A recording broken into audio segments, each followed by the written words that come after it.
Адам сусыз өмір сүре алмайды. Денесіндегі 10% суды жоғалтса, адамның көзіне елестер көріне бастайды. Ал 20% суды жоғалтса, адам өледі.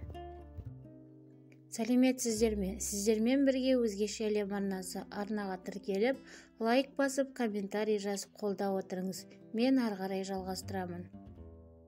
Су планетамыздағы ең қарапайым және ең танымал зат екені бәрімізге белгілі. Бірақ сонымен қатар біз білмейтін құпиялар да көп екен. Су ауру тасымалдайды. Су өмір сыйлап қоймай, сондай-ақ қош айтыстыра алады. Әлемдегі барлық аурулардың 85% су арқылы беріледі. Ал жыл сайын әлемде осы аурулардан 25 миллион адам қайтыс болады. Сусыз адам өмір сүре алмайды. Егер адам денесіндегі судың 2%-ін жоғалтса, онда адам қатты шөлдей бастайды. Егер 10%-ға дейін жоғалтса, адамның көзіне түрлі нәрселер елестей бастайды. Ал 12%-ін жоғалтса, дәрігерлердің көмегінсіз қалпына келтіру қиынға соғады. Ал адам денесіндегі 20% суды жоғалтса, адам өледі. Судың көмегімен артық салмақпен күресуге болады. Сусындардың ішінен тек қана суды ғана ішу керек.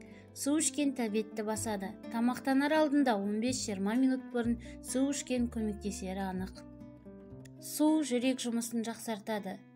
Су жүрек ұстамасына шалдығудың ықтималдығын азайтады. Ғалымдар зерттеу барысында күніне шамамен 6 стакан су ішетін адамдардың 2 стакан су ішетін адамдарға қарағанда жүрек ұстамасына ұстауы қаупі аз екенін анықтаған. Адам өмір сүру үшін 35 тонна су ішеді. Адам сусыз ұзақ уақыт өмір сүре алмайды. Су ауадан кейінгі екінші орында тұрады. Адам азық-түліксіз 6 апта күн кеше алады.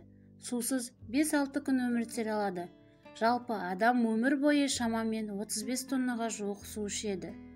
Адам ағзасы дұрыс жұмыс жасау үшін тәулігіне 2 литр таза су қажет. Жердің беті 80% судан тұрады, бірақ соның тек қана 1% ғана ауыз суы. Судың есте сақтау қабілеті бар. Оны бүгінгі ғалымдар дәлелдеп отыр. Австралия зерттеушісі Алиус Грубер, суға қандай сөз айтсаңыз, ол содан тез әсерленеді.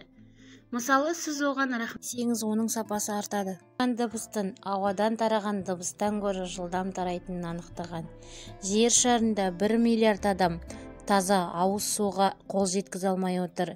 Айтпақшы, соңғы жарты ғасырда суға байланысты 20-дан астам соғыс болды. Назар аударып қарағандарыңызға рахмет. Сіздерге пайдалы білім болды деген ойдамын. Суды уақытылы ішіп, қажетіңізге сай пайдалана жүріңіз. Видео ұнап жатса, сізге лайк басып, комментарий жазуды ұмытпаңыз. Келесі кездескенше.